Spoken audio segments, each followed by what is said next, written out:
We got more individuals that applied for benefits. If you go back to 2007, we had approximately 14,000 individuals that would have been collecting at this time of the year. Currently, we're at approximately 32,700 individuals receiving unemployment insurance benefits. So our workload has almost tripled. When you look back into 2009, it had tripled at that point. We're up to over 39,000 individuals applying and collecting unemployment benefits. Let's say somebody has been approved and is on. There are certain requirements. They have to call in every week, and your automated line now is nice because you boom, boom, boom, and then that gets processed through. There's certain things that you want to see them doing. Yes. Looking for work. Person has to be, in order to be remaining in continued claim status and to collect benefits each week, person has to be able and available for work. They have to be actively seeking full-time employment. If they're offered a job, they have to accept that job if it's within reason of what they were making and the similar type of work. As they go further into the collection process, going between federal and state extended benefit programs, the availability has to be to any type of work that's paying over their benefit rate. We also then receive tips from individuals to say this individual is working and collecting. When we receive that and when it does not show up on our wage records or through our other verification, my fraud unit will go out and investigate that. We look at all of their books, their documents, we look at checking accounts of the individuals, checks drawn against the company, checks that the company pays out, their payroll record, to see if that individual actually has been paid any earnings for services performed. So it's pretty extensive. It's an extensive investigation on that. And you have the power under the law to go in and look at those financial records? We do. If the company does not grant us the access, we have the authority, and our legal department will request a subpoena for access to those records. So even someone that does volunteer work, and we're aware of that, we question them to say, are you actively seeking employment? If you were offered a job, would you drop that volunteer position that you have? Would you transfer to a different work schedule as far as your volunteer duties at that organization? Because you have to be able, available, and actively seeking employment. Elaborate on the performance of services and how that factors in. Because look, and I'm not talking about a specific case, but I'm sure you've seen enough cases over the years, people try to shield wages, they try to put it over here, and that's for your fraud unit to figure out, obviously. But there are creative ways, and I'm sure you've seen them all.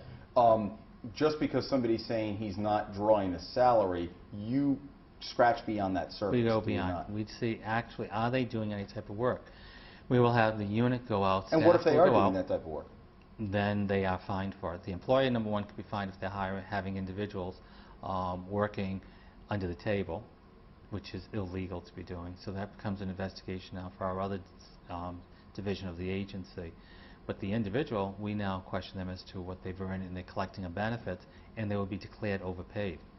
Because if you're performing a service and you're working, whether you're being compensated at an acceptable rate or whatever, if you're not available for work and you drew those benefits, raises that issue of what we refer to as A&A, able and available. And we declare that person overpaid, and that becomes refundable, that an individual has to pay us back. What if that business is taking in money enough just to pay the rent, the lights, and everything else, and they could make the argument to say, well, look, we're just bringing in enough to keep the doors open?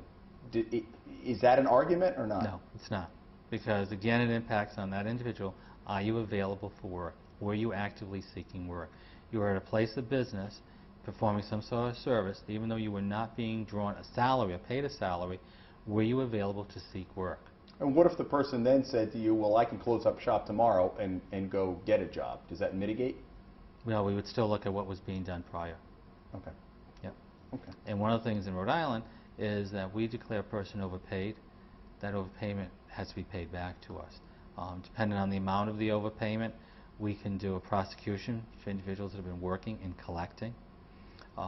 We will transfer that case over to the state police, who then works with the Attorney General's office, and we have a procedure set up that when we notify the individual, they have 10 days to pay us back in full. So if the individual does not pay us back for the full overpayment for a prosecution case, then it gets transferred over to the state police, and with the Attorney General's office, that person can be prosecuted and have a felony record. And you guys are serious about this? Oh yeah, very serious. It impacts the trust fund, the integrity of the program. for it. And the trust fund's not flush with money right now, Correct. is it? We're in a borrowing mode. We've been borrowing since last year. Yep. So unfortunately, it's not healthy at this point. But aside from that, whether it's healthy or not, we have an obligation to ensure the integrity of the UI program. For prosecution cases, we go after the funds, for them to repay us.